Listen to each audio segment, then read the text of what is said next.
ভোটের বাকি আর মাত্র 14 দিন। শহর থেকে গ্রাম সব জায়গায় চলছে প্রার্থীদের প্রচারণা। তবে প্রার্থীদের বাকযুদ্ধ উত্তাপ ছড়াচ্ছে ভোটের মাঠে। ভোটের নানা সমীকরণ আর সংসদীয় আসনের বিশ্লেষণ নিয়ে শুরু করছে সবার সংবাদের বিশেষ আয়োজন নির্বাচনের সময়। আপনাদের সঙ্গে আছে আমি মাহাদ ইসলাম ধ্রুব। শুরুতেই জানিয়ে দিচ্ছে সংবাদ শিরোনাম। প্রার্থীদের বাকযুদ্ধে উত্তপ্ত নির্বাচনী মাঠ। বিএনপির বিরুদ্ধে অপপ্রচারের অভিযোগ, নব্য ফ্যাসিবাদ ঠেকানোর ঘোষণা এনসিপির। ভোটের মাধ্যমে শৃঙ্খলার আশা জামায়াতের। কাল উত্তরাঞ্চল সফরে যাচ্ছেন বিএনপি চেয়ারম্যান। রাজশাহী, নওগাঁ ও বগুড়ায় অংশ নেবেন জনসভায়। তারেক রহমানের নেতৃত্বে কৃষি বিপ্লবের আশা নেতাদের। বাংলাদেশের নির্বাচনে কোনো পক্ষ নেবে না যুক্তরাষ্ট্র। জয়ী দলের সঙ্গে কাজ করার ঘোষণা। পর্যবেক্ষক পাঠাচ্ছে না ওয়াশিংটন। সিইসির সঙ্গে বৈঠকে মার্কিন রাষ্ট্রদূত। এবং যশোর 2 আসনে শক্ত অবস্থানে বিএনপি। ব্যক্তিগত ইমেজ কাজে লাগাতে চান জামাত প্রার্থী। নাটোর 1-এ ত্রিমুখী লড়াইয়ের আভাস। পিরোজপুর 3-এ ধানের শীষের প্রতিদ্বন্দ্বী দাঁড়িপাল্লা।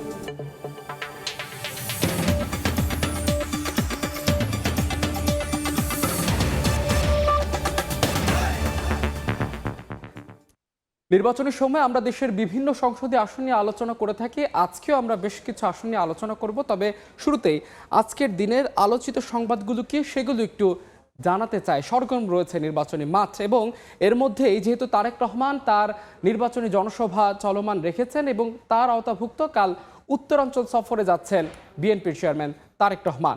এবং আজকে এনসিপির আহ্বায়ক নাহিদ ইসলাম, তিনি যেহেতু ঢাকা 11 আসনের প্রার্থী হয়েছেন, তিনি তার এলাকায় গণসংযোগ করেছেন এবং সেখানে তিনি আসলে বলেছেন যে আঘাত এলে পাল্টা আঘাতের হুঁশিয়ারি দিয়েছেন তিনি। এবং আজকে জামাতের আমির ডক্টর শফিকুর রহমান, তিনি যেহেতু ঢাকা 15 আসনের প্রার্থী হয়েছেন, তিনি কিন্তু তার এলাকায় আজকে গণসংযোগ করেছেন এবং সেখানে তিনি যেটি বলেছেন যে ভোটের মাধ্যমে দেশে শৃঙ্খলা ফেরার আশা প্রকাশ করেছেন তিনি। এবং আজকে সিইসি এএমএম নাসির উদ্দিনের সঙ্গে বৈঠক করেছেন মার্কিন রাষ্ট্রদূত এবং এই বৈঠকের পর যেটি আমরা জেনেছি যে নির্বাচনে জয়ী দলের সঙ্গে কাজ করবে যুক্তরাষ্ট্র। একই সঙ্গে এই বৈঠকের পর ইসি সচিব আমাদের যেটি জানিয়েছেন সেটি হচ্ছে যে এবারের নির্বাচন অর্থাৎ ত্রয়োদশ জাতীয় সংসদ নির্বাচনে যুক্তরাষ্ট্র কোনো পর্যবেক্ষক পাঠাচ্ছে না বাংলাদেশে। তো এই ছিল আজকের আলোচিত সংবাদগুলো। আমরা একটু যেতে চাই, যেহেতু নির্বাচনের সময় আমরা বেশ কিছু আসন নিয়ে কথা বলে থাকি। আজকে খুলনা বিভাগে আমরা যেতে চাই, খুলনার যশোর নিয়ে কথা বলবো। যশোর যেহেতু 6টি আসন নিয়ে গঠিত, আমরা যশোর 2 আসনটি নিয়ে কথা বলতে চাই। এটি মূলত ঝিকরগাছা ও চৌগাছা উপজেলা নিয়ে গঠিত এবং এই আসনটিকে নিয়ে কিন্তু একটু বাড়তি উত্তেজনা কাজ করছে, কারণ এই আসনে বেশ কিছু হ্যাভিওয়েট প্রার্থী রয়েছেন। বিশেষ করে এই আসনে মোট ভোটার রয়েছে 4,84,866 জন, যেখানে পুরুষ ভোটার রয়েছে 2,43,374 জন, নারী ভোটার রয়েছে 2,41,490 জন। তৃতীয় লিঙ্গেরও কিন্তু 2 জন ভোটার রয়েছে এবং পোস্টাল ভোটের জন্য নিবন্ধিত ভোটার এই আসনটি থেকে রয়েছে 7,304 জন। নতুন ভোটার রয়েছে 28,178 জন। মোট ভোট কেন্দ্র রয়েছে 175টি। তো এই আসনে যেহেতু 8 জন প্রার্থী হয়েছেন এবং 8 জনের মধ্যে বেশ কয়েকজন খুব হ্যাভিওয়েট, আমরা দেখতে চাই কারা লড়ছেন এই আসন থেকে। বিএনপির পক্ষ থেকে লড়ছেন সাবিরা সুলতানা মুন্নি। তিনি আসলে প্রতিদ্বন্দ্বিতা করছেন। তিনি 2018 সালে এই আসনে প্রতিদ্বন্দ্বিতা করেছেন। বিশেষ করে একটু জানিয়ে রাখতে চাই, তিনি বিএনপির কেন্দ্রীয় নির্বাহী কমিটির সদস্য এবং এই ঝিকরগাছা জেলা বিএনপির তিনি কিন্তু সভাপতির দায়িত্ব পালন করছেন। আরেকটু জানিয়ে রাখতে চাই, তার যে স্বামী তিনি নাজমুল ইসলাম, তিনি কিন্তু আসলে বিএনপির একজন খুবই জনপ্রিয় নেতা ছিলেন। বিশেষ করে এই যে ঝিকরগাছা উপজেলা সভাপতির পদে তিনি কিন্তু আসলে দায়িত্ব পালন করেছেন এবং 2011 সালে কিন্তু তাকে গুম করা হয় এবং এর পরের দিন তার আসলে মরদেহ পাওয়া যায়। তো তার স্বামীর প্রয়াণের পরে কিন্তু আসলে তিনি কিন্তু আসলে রাজনীতিতে জনপ্রিয় হয়ে ওঠেন এবং তাকে টেক্কা দেওয়ার জন্য আসলে লড়ছেন ডাক্তার মোসলেউদ্দিন ফরিদ।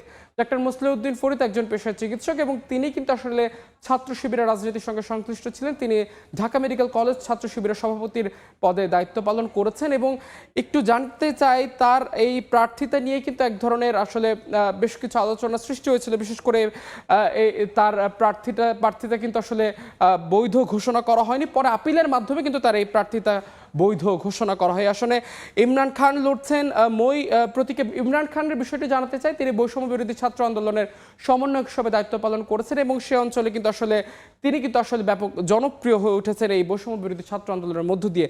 এই আসনে আরেকজন প্রার্থী রয়েছেন ঝিকরগাছা ইসলামী আন্দোলনের সভাপতি মোহাম্মদ ইদ্রিস মাস্টার। তিনি আসলে লড়ছেন হাত পাখা প্রতীকে। আরও লড়ছেন টেলিভিশন প্রতীকে মোহাম্মদ শামসুল হক, এবি পার্টির পক্ষ থেকে লড়ছেন রিপন মাহবুব, এবং মেহেদী হাসান তিনি কিন্তু আসলে এই আসনে স্বতন্ত্র প্রার্থী হয়েছেন, এবং আরেকজন স্বতন্ত্র প্রার্থী জহুরুল ইসলাম তিনি হয়েছিলেন, পরবর্তীতে কিন্তু আসলে তিনি তার প্রার্থিতা প্রত্যাহার করেছেন। দেখছেন নির্বাচনের সময়। আমরা যশোর 2 আসন নিয়ে আরো বিস্তারিত জানতে চাই। আমাদের সহকর্মী জুয়েল মৃধা সেখানে রয়েছেন। জুয়েল, আপনি নিশ্চয়ই আমাকে শুনতে পাচ্ছেন। আমি একটু আপনার কাছে জানতে চাই, এই আসনে বিএনপির যেমন একজন হেভিওয়েট প্রার্থী রয়েছেন, তেমনি জামাতের প্রার্থীর কিন্তু একটি ব্যক্তিগত ভালো ইমেজ সেখানে রয়েছে। আসলে এখানে জামাত এবং বিএনপির লড়াইয়ের পাশাপাশি অন্য কেউ কি আছে যারা আসলে এই আসনে ভালো করার একটি সম্ভাবনা দেখা দিয়েছে? 2 ঝিকরগাছা চৌগাছা আসন, এটি যশোর জেলার একটি অন্যতম গুরুত্বপূর্ণ আসন। এই আসনটি কৃষি নির্ভর একটি এলাকা, এবং এখানে কিন্তু কিছুদিন ধরে শিল্প কলকারখানাও গড়ে উঠেছে। এই অঞ্চলের মানুষের প্রচুর প্রত্যাশা রয়েছে সামনের নির্বাচনকে ঘিরে। তারা চায় এমন একজন জনপ্রতিনিধি নির্বাচিত হোক যিনি এলাকার উন্নয়নে কাজ করতে পারবেন। যশোরের এই আসনটিতে সর্বোচ্চ সংখ্যক প্রার্থী প্রতিদ্বন্দ্বিতা করছে 8 জন। তার ভিতরে বিএনপির যিনি বিদ্রোহী প্রার্থী হয়েছিলেন জহিরুল হক, তিনি সংবাদ সম্মেলন করে নির্বাচন থেকে সরে দাঁড়িয়েছেন। ফলে এই আসনে এখন 7 জন প্রার্থী রয়েছে। এই 7 জন প্রার্থীর ভিতরে মূলত নির্বাচনী যে যুদ্ধটা, ভোট যুদ্ধটা হবে, সেটি মূলত বিএনপি এবং জামাতের প্রার্থীর মধ্যে হবে। বিএনপির যিনি এখানে প্রার্থী সাবিরা সুলতানা, তিনি জেলা বিএনপির সাবেক কোষাধ্যক্ষের স্ত্রী। এই বিএনপি নেতা গত ফ্যাসিস্ট আমলে অপহরণ এবং হত্যার শিকার হয়, এবং তারপরেই কিন্তু সাবিরা সুলতানা রাজনীতিতে আসেন, এবং তিনি হামলা মামলার শিকার হয়েছেন। আহ, এবং এবং এর তার রাজনীতিতে একটি প্রভাব বিস্তার করেছেন। এর বিপরীতে আছেন জামাতের ডক্টর মোসলেউদ্দিন ফরিদ। তিনি আসলে লন্ডন প্রবাসী এবং ঢাকা বিশ্ববিদ্যালয়ের ছাত্র শিবিরের সাবেক সভাপতি ছিলেন। এবারই নির্বাচনকে কেন্দ্র করে তিনি তার নাগরিকত্ব বাতিল করে দিয়ে তিনি যশোরে চলে এসেছেন এবং নির্বাচনী মাঠে রয়েছেন। তিনি এই 2 প্রার্থী কিন্তু ভোটারদের দ্বারে দ্বারে যাচ্ছেন, তারা তাদের প্রতিশ্রুতি দিচ্ছেন এবং ভোট নিজেদের পক্ষে টানার চেষ্টা করছেন। আমরা কথা বলেছি এই অঞ্চলের ভোটারদের সাথে, তারা আমাদেরকে জানিয়েছে 2 প্রার্থী কিন্তু 12 ফেব্রুয়ারি যে নির্বাচন, সেদিন একটি হাড্ডাহাড্ডি লড়াইয়ের সম্ভাবনা আছে। এখনই বলা যাচ্ছে না আসলে কোন পক্ষে ভোটের মতামত বেশি পড়বে, এটা এখনই সবাই অনুমান করতে পারছে না। তারা বলছে যে 2 জন প্রার্থী শক্তিশালী অবস্থানে আছেন, এবং এই প্রচারণার ক্ষেত্রে কিন্তু 2 জন প্রার্থী একে অপরের বিরুদ্ধে বিভিন্ন ধরনের অভিযোগ আনছেন। বিগত কয়েকদিন আগে জামাতের প্রার্থী অভিযোগ করেছিলেন যে তার সমর্থকদেরকে বিএনপির প্রার্থীর লোকজন মারপিট করেছে। ঠিক তার পরের দিনই কিন্তু বিএনপির প্রার্থী আরেকটি সংবাদ সম্মেলন করে জানিয়েছেন যে জামাতের প্রার্থীর লোকজন তার বাড়িতে যে ভোট চাচ্ছেন, এই একটা গোলযোগ পরিবেশ এখানে আছে। তারপরেও সাধারণ মানুষ ভাবছেন যে একটি শান্তিপূর্ণভাবে এই ভোট অনুষ্ঠিত হবে এবং তাদের রায়ের প্রতিফলন হবে, এবং নির্বাচিত জনপ্রতিনিধি তাদের পক্ষে কাজ করবেন। যশোর থেকে এই ছিল আমার কাছে সর্বশেষ। জুয়েল, আপনাকে অসংখ্য ধন্যবাদ। জুয়েল যেটি জানাচ্ছিলেন, আসলে এখানে 7 জন প্রতিদ্বন্দ্বিতা করলেও মূল লড়াইটা কিন্তু হওয়ার সম্ভাবনা সবচেয়ে বেশি, সেটি হচ্ছে বিএনপি এবং জামাতের মধ্যে। দেখছেন নির্বাচনের সময়, সঙ্গেই থাকুন। আমরা আরেকটি বিভাগ নিয়ে কথা বলতে চাই। আমরা এ পর্যায়ে রাজশাহী বিভাগে যেতে চাই। সেখানে নাটোর যেহেতু 4টি আসন নিয়ে গঠিত, আমরা নাটোর 1 আসনটি নিয়ে কথা বলতে চাই। এটি মূলত লালপুর উপজেলা এবং বাগাতিপাড়া উপজেলা নিয়ে গঠিত, এবং আসনটি নিয়ে কিন্তু একটি বাড়তি উন্মাদনা কাজ করছে। বিশেষ করে এটি একটি প্রতিদ্বন্দ্বিতাপূর্ণ একটি আসন হিসেবে কিন্তু আসলে বিবেচিত হচ্ছে। এই আসনের মোট ভোটার রয়েছে 3,68,276 জন, যেখানে পুরুষ ভোটার রয়েছে 1,83,595 জন, এবং নারী ভোটার রয়েছে 1,84,679 জন, এবং তৃতীয় লিঙ্গেরও কিন্তু 2 জন ভোটার এখানে রয়েছে। পোস্টাল ভোটের জন্য নিবন্ধিত ভোটার রয়েছে আসনে 2,794 জন। মোট ভোট কেন্দ্র রয়েছে 125টি। এই আসনটি নিয়ে বাড়তি উত্তেজনা কাজ করছে। বিশেষ করে এই আসনটি হচ্ছে এমন একটি আসন যেখানে বোনের বিরুদ্ধে ভাই প্রতিদ্বন্দ্বিতা করতে চেয়েছিল। আসলে একটু আমরা দেখতে চাই, এই আসনে বিএনপির পক্ষ থেকে লড়ছে ফারজানা শারমিন পুতুল। তিনি আসলে বিএনপির একাধিক কমিটিতে দায়িত্ব পালন করেছেন। বিশেষ করে তার বাবা ফজলুর রহমান পটল, তিনি কিন্তু আসলে এই নাটোর 1 আসনের কিন্তু 4 বার তিনি সংসদ সদস্য হয়েছেন, এবং তিনি কিন্তু আসলে প্রতিমন্ত্রীর দায়িত্ব পালন করেছেন। তার ভাই ইয়াসিন আরশাদ জিসান রাজন, তিনি কিন্তু আসলে এই আসন থেকে প্রতিদ্বন্দ্বিতা করার জন্য মনোনয়ন নিয়েছিলেন। পরবর্তীতে আসলে এই নিয়ে ব্যাপক উত্তেজনা সৃষ্টি হয়। পরবর্তীতে তিনি এই তার মনোনয়ন থেকে কিন্তু আসলে সরে দাঁড়ান। তো আসলে এই আসনে দাঁড়িপাল্লার প্রতীকে লড়ছেন আবুল কালাম আজাদ। তিনি লালপুর উপজেলা লালপুর জেলা জামাতের আমির হিসাবে দায়িত্ব পালন করছেন এবং তিনি কিন্তু আসলে একজন উপজেলা নির্বাহী ভাইস চেয়ারম্যান হিসেবে কিন্তু দায়িত্ব পালন করেছেন। এই আসনের সবচেয়ে আলোচিত প্রার্থী এই মুহূর্তে তাইফুল ইসলাম টিপু। তিনি বিএনপির সহ দপ্তর সম্পাদক হিসেবে দায়িত্ব পালন করেছেন কারণ তাকে তিনি নমিনেশন নেওয়ার পরে কিন্তু আসলে দলীয় সিদ্ধান্তের বাহিরে গিয়ে যেহেতু তিনি মনোনয়ন নিয়েছেন, এর জন্য কিন্তু তাকে দল থেকে বহিষ্কার করা হয়েছে এবং এই ঘিরে কিন্তু একটি বাড়তি উত্তেজনা সৃষ্টি হয়ে আসনে এবং আমরা যেটি জেনেছি যে আসলে বিএনপির একটি বড় অংশ তাকে কিন্তু সাপোর্ট দিচ্ছেন। এছাড়া আসলে ইসলামী আন্দোলনের পক্ষ থেকে আবদুল্লাহ হিল বাকি আসনে লড়ছেন, গণ অধিকার পরিষদের মোহাম্মদ মেহেদী হাসান লড়ছেন এবং মোয়াজ্জেম হোসেন নামে একজন প্রার্থী রয়েছেন যিনি স্বতন্ত্র লড়ছেন। এছাড়া আসলে বেশ কিছু প্রার্থী আসনে লড়ছেন। তো এই আসনটি নিয়ে যেহেতু বিএনপির দুজন প্রার্থী এখানে হয়েছেন, একজন প্রার্থী বিএনপির দলীয় মনোনয়ন পাওয়া, আরেকজন স্বতন্ত্র হয়েছেন এবং এই প্রেক্ষাপটে জামাতের সম্ভাবনার দুয়ার কিন্তু বেড়ে গিয়েছে আসনে দেখছেন নির্বাচনের সময়। আমরা এই সম্পর্কে আরও বিস্তারিত জানতে চাই, আমাদের সহকর্মী আল মামুন রয়েছে নাটোরে। আল মামুন, আপনার কাছে জানতে চাই, যেহেতু আসলে ভাই বোনের একটি লড়াই হওয়ার আভাস ছিল, সেখান থেকে কিন্তু ভাই সরে দাঁড়িয়েছে, বোন প্রতিদ্বন্দ্বিতা করছে, কিন্তু স্বতন্ত্র একজন প্রার্থী সে আসনে হয়েছেন বিএনপির, সেখানে জামাতের অবস্থান কেমন? ভোটের প্রেক্ষাপটটা একটু আমাদের জানাবেন সেখানকার। জেলার 4টি আসনের মধ্যে নাটোরে এক আসন, এই এক আসনে কিন্তু সর্বোচ্চ প্রার্থী রয়েছে 10 জন প্রার্থী। তবে 10 জন প্রার্থীর মধ্যে 9 জন মাঠে থাকলেও যে বিএনপির প্রার্থী রয়েছেন যিনি ফারজানা শারমিন পুতুল, তার ভাই আপন ভাই রাজু প্রার্থীতা সরে আসার কারণে কিন্তু এখন 9 জন প্রতিদ্বন্দ্বিতা করছেন। তবে নির্বাচন কমিশন থেকে 10 জনকে প্রতীক দেওয়া হয়েছে। এই আসন যদি বলা যায় তাহলে বিএনপি থেকে প্রার্থী হয়েছেন বিএনপির প্রয়াত নেতা 91 থেকে 2001 সাল পর্যন্ত টানা সংসদ সদস্য নির্বাচিত হয়েছেন মরহুম ফজলুর রহমান পটল, তার মেয়ে ফারজানা শারমিন পুতুল। তবে পুতুলের প্রধান প্রতিদ্বন্দ্বী এখানে 2 জন রয়েছে, বিএনপির বিদ্রোহী প্রার্থী তাইফুল ইসলাম টিপু ও জামাতের প্রার্থী আবুল কালাম আজাদ। এই দুজনের সাথে বিএনপির প্রার্থীকে প্রতিদ্বন্দ্বিতা করতে হচ্ছে। একটি বিষয় যেটি আমরা জানি যে বিএনপি অধ্যুষিত এলাকা হিসেবে পরিচিত নাটোর এক আসন এবং এই এক আসনের গ্রুপিং এবং লবিং এর কারণে বিএনপি ক্ষতিগ্রস্ত হচ্ছে বলে সাধারণ ভোটাররা যেটি বলছেন।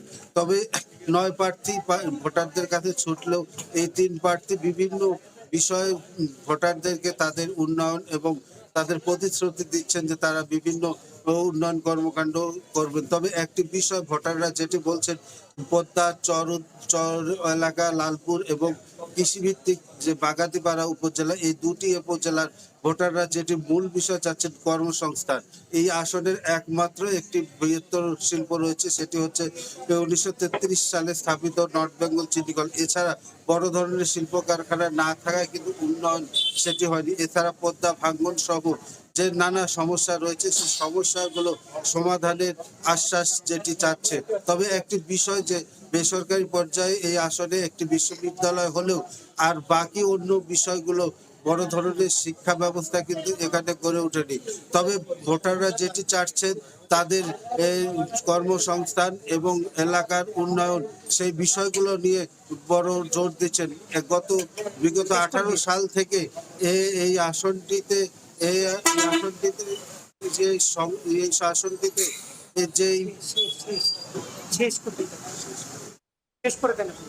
আল মামুন, আপনাকে অসংখ্য ধন্যবাদ। সহকর্মী আল মামুন যেমনটা জানাচ্ছিলেন, আসলে এখানে বেশ কিছু প্রার্থী হলেও আসলে এখানে ত্রিমুখী লড়াইয়ের আভাস পাওয়া যাচ্ছে। দেখছেন নির্বাচনের সময়, সঙ্গেই থাকুন। খুলনা বিভাগের একটি আসন নিয়ে কথা বললাম আমরা বরিশাল বিভাগ নিয়ে। এ পর্যায়ে আমরা যেতে চাই, আসলে আমরা একটু বরিশাল বিভাগে যেতে চাই। বরিশাল বিভাগে আমরা পিরোজপুর নিয়ে কথা বলতে চাই। পিরোজপুর যেহেতু 3টি আসন নিয়ে গঠিত, আমরা পিরোজপুর 3 আসনটি নিয়ে কথা বলতে চাই। এটি মূলত আসলে মঠবাড়ি উপজেলা নিয়ে গঠিত এবং এটি একটি প্রতিদ্বন্দ্বিতাপূর্ণ একটি আসন হিসেবে ধরা হয়। বিশেষ করে আসনটির সবচেয়ে বড় বিশেষত্ব হচ্ছে এই আসনটিতে আসলে ব্যক্তির চেয়ে আসলে দলের চেয়ে ব্যক্তি বড়। এই আসনের মোট ভোটার রয়েছে 2,41,361 জন, যেখানে পুরুষ ভোটার রয়েছে 1,22,000 45 জন, নারী ভোটার রয়েছে 1,19,315 জন এবং তৃতীয় লিঙ্গের একজন ভোটার এই আসনে রয়েছে। বিশেষ করে পোস্টাল ভোটের জন্য নিবন্ধিত ভোটার এই আসনে রয়েছে 3,616 জন। মোট ভোট কেন্দ্র রয়েছে 84টি আসনে। আসলে বেশ কিছু হ্যাভিওয়েট প্রার্থী আসলে প্রতিদ্বন্দ্বিতা করছেন। কারা লড়ছেন ভোটের মাঠে আমরা দেখতে চাই। বিএনপির পক্ষ থেকে আসনে লড়ছেন মোহাম্মদ রুহুল আমিন দুলাল। তিনি পিরোজপুর জেলা বিএনপির সদস্য, একই সঙ্গে তিনি আসলে মঠবাড়িয়া উপজেলা বিএনপির সেক্রেটারি হিসেবে দায়িত্ব পালন করছেন।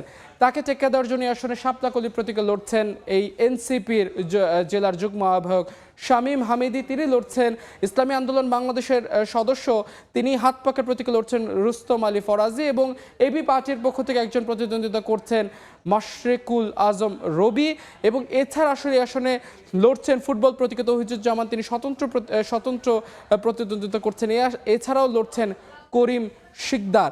আমরা একটু এই সম্পর্কে আরো বিস্তারিত জানতে চাই। আসনটি সম্পর্কে জিয়াউল হক, আপনি নিশ্চয়ই আমাকে শুনতে পাচ্ছেন। আপনার কাছে জানতে চাই, এই আসনে আসলে বেশ কিছু প্রার্থী হয়েছে, কিন্তু বিশেষ করে যেটি জানা যাচ্ছে যে জামাত এবং বিএনপির মধ্যে হাড্ডাহাড্ডি লড়াই হওয়ার আভাস পাওয়া যাচ্ছে। মাঠের চিত্র আসলে কি বলে, বিস্তারিত জানাবেন আমাদের। ত্রয়োদশ জাতীয় সংসদ নির্বাচনকে ঘিরে পিরোজপুরের 3 আসনে একটি উৎসব মুখর পরিবেশ বিরাজ করতেছে। নির্বাচনের দিন যতই ঘনিয়ে আসছে, পিরোজপুর 3 আসনে প্রচারণায় ভোটের যে একটা নির্বাচনের যে আমেজ এটি বিরাজ করতেছে। পিরোজপুর 3 আসনে 6 জন প্রার্থী প্রতিদ্বন্দ্বিতা করলেও এখানে মূলত 3 জন প্রার্থীকে মাঠে দেখা যাচ্ছে। এখানে আসলে ত্রিমুখী একটি প্রতিদ্বন্দ্বিতা হবে এমনটাই প্রত্যাশা করতেছে এলাকার জনগণ। এখানে বিএনপি থেকে যে ধানের শীষে প্রার্থী রয়েছে রুহুল আমিন দুলাল, তিনি প্রচারণা চালাচ্ছেন এবং এখানে 10 দলীয় জোটের প্রার্থী রয়েছে ডক্টর শামীম হামিদি, তিনি শাপলাকলি নিয়ে আসলে এখানে নির্বাচন করছেন এবং রুহুল আমিন এবং ডাক্তার রুস্তম আলী ফরাজি উনি নির্বাচন করছে যে হাত পাকা প্রতীক নিয়ে ইসলামী আন্দোলন বাংলাদেশ। তো সব মিলিয়ে বলা যায় যে এই 3 জন প্রার্থীর প্রচারণা আসলে মাঠে দেখা যাচ্ছে। এছাড়া অন্য যারা প্রার্থী 3 জন রয়েছেন তাদের প্রচারণা তেমন একটা দেখা যাচ্ছে না। তো এখানে ভোটারদের সাথে কথা বলে জানতে পেরেছি, ভোটার আসলে বলছেন যে এই যে একটিমাত্র উপজেলা মঠবাড়িয়া উপজেলা যেটি নিয়ে পিরোজপুর 3 আসন গঠিত, এখানে বিগত সময় তেমন উন্নয়নমূলক কর্মকাণ্ড হয়নি এবং এটি একটি নদীবহুল একটি উপজেলা, বিভিন্ন জায়গায় নদী রয়েছে, ভাঙন রয়েছে। আগামী সংসদ নির্বাচনে এই এলাকার মানুষ এমন এক প্রার্থীকে তারা ভোট দিয়ে সংসদে পাঠাবেন যারা এই এলাকার উন্নয়নে কাজ করবেন, এলাকার মানুষ উন্নয়নের জন্য কাজ করবেন এবং যারা এলাকার জনগণের সুখ দুঃখে পাশে থাকবেন এমন প্রার্থীকে তারা ভোট দিয়ে আগামী সংসদ নির্বাচনে পাঠাবেন এমনটাই ভোটাররা বলছেন। সব মিলে বলা যায় দিন যতই ঘনিয়ে আসছে, প্রচারণা বাড়ছে, উৎসবমুখর পরিবেশ তৈরি হচ্ছে এবং প্রার্থীদের ভিতরে, ভোটারদের ভিতরে একটি উৎসবের আমেজ বিরাজ করছে। তো পিরোজপুর একটি উপজেলা, মঠবাড়িয়া উপজেলা, এই উপজেলা নিয়েই পিরোজপুর 3 আসন গঠিত। এখানে নির্বাচনের দিন ঘনিয়ে আসার সাথে সাথে মানুষজনের ভিতরে, ভোটারজনের ভিতরে এবং প্রার্থীদের ভিতরে একটি উৎসবমুখর পরিবেশ বিরাজ করতেছে। প্রার্থীরা দিন রাত বিভিন্ন পাড়া মহল্লা, রাস্তাঘাট, দোকানপাট মানুষের কাছে দাঁড়িয়ে ঘুরছেন ভোট প্রার্থনার জন্য। তো এই ছিল পিরোজপুর 3 আসন থেকে আমার কাছে ভোটের সর্বশেষ। অসংখ্য ধন্যবাদ। সহকর্মী জিয়া যেমনটি জানাচ্ছিলেন, আসলে সেখানকার ভোটারদের প্রত্যাশা এবং প্রার্থীদের প্রতিশ্রুতির কথাই জানাচ্ছিলেন সহকর্মী জিয়াউল হক। দেখছেন নির্বাচনের সময়, সঙ্গেই থাকুন। দেখছেন নির্বাচনের সময়। নির্বাচন নিয়ে আওয়ামী লীগ অপপ্রচার চালাচ্ছে অভিযোগ করে তথ্য সম্প্রচার উপদেষ্টা সৈয়দ রিজওয়ান হাসান বলেছেন, আওয়ামী লীগ ভোটের পরিবেশ নষ্ট করার চেষ্টা করলে শক্ত হাতে প্রতিহত করা হবে। দুপুরে সচিবালয়ে একথা বলেন তিনি। ভোটের পরিবেশ নষ্ট করার যে আওয়ামী লীগ চেষ্টা করেনি তা তো ঠিক কথা না। যেদিন শিডিউল ঘোষণা হলো সেদিনই তো বিভিন্ন জায়গায় ককটেল বিস্ফোরণ করা হলো। ভোটের পরিবেশ নষ্ট করার জন্য যদি পতিত স্বৈরাচারের কোনো শক্তি কোনো রকম চেষ্টা করে, সেটা প্রতিহত করার জন্য সরকার প্রস্তুত আছে। প্রয়োজনে প্রস্তুতি আমরা বাড়াবো। নির্বাচনের পরিবেশ তো উত্তেজনাপূর্ণই হবে। একদল আরেক দলকে হারাবার চেষ্টা করবে, একদল জিতবার চেষ্টা করবে। কোনো জায়গায় হয়তো ভব্যতা সভ্যতার সীমাটা রাখা হচ্ছে না, সেই জন্য সকল দলকেই দায়িত্বশীল আচরণ করতে হবে। যদি কোনোটা আইন শৃঙ্খলার পর্যায়ে পৌঁছে যায় তখন সেটা সরকারের দায়িত্ব। দেখছেন নির্বাচনের সময়। নীলফামারী 4টি সংসদীয় আসনে তোড়জোড় শুরু হয়েছে জাতীয় নির্বাচন ঘিরে প্রার্থীদের প্রচারণায়। জামাত, বিএনপি ও কয়েকটি ইসলামিক দল ও স্বতন্ত্রদের নাম ইতোমধ্যে ঘোষিত হয়েছে 4টি আসনে। আগামী জাতীয় নির্বাচন উপলক্ষে ভোট এবং প্রার্থীদের নিয়ে চুলচেরা বিশ্লেষণ শুরু হয়েছে হাট বাজারের চায়ের আড্ডায়। সবার আশা এবারের নির্বাচন হতে হবে শান্তিপূর্ণ ও নিরপেক্ষ। মোহাম্মদ সোহেলের ছবিতে শাকির হোসেন বাদলের রিপোর্ট। এখন নীলফামারী 4 আসনের সৈয়দপুরের জিআরপি মোড় এলাকায় এখানে আগামী ত্রয়োদশ জাতীয় সংসদ নির্বাচনে প্রার্থীদের কাছে চায়ের আড্ডায় অংশ নেওয়া ভোটারদের কাছে শুনবো তাদের প্রত্যাশার কথা। আমরা চাই জনকল্যাণমুখী একটা এমপি যে সবসময় আমাদের পাশে থাকবে। কর্মসংস্থান যে করবে তাকে আমরা ভোট দেবো। আমাদের এখানে মাদক মুক্ত একটা সমাজ গঠন করতে পারবে, আমরা তাকেই চাই। শিক্ষার উন্নয়ন, রাস্তাঘাটের উন্নয়ন করতে পারে, আমরা এমন প্রার্থীকে বেছে নেব ইনশাল্লাহ। কৃষি পণ্য ন্যায্য মূল্য পায় কৃষকরা, সেটার ব্যবস্থা যেন করতে পারে। এই ছিল নির্বাচনের সময়ের এখনকার আয়োজন। এরপর রাতের সময় নিয়ে সঙ্গে থাকবেন সহকর্মী ইমদাদুল হক। সঙ্গেই থাকুন সময়।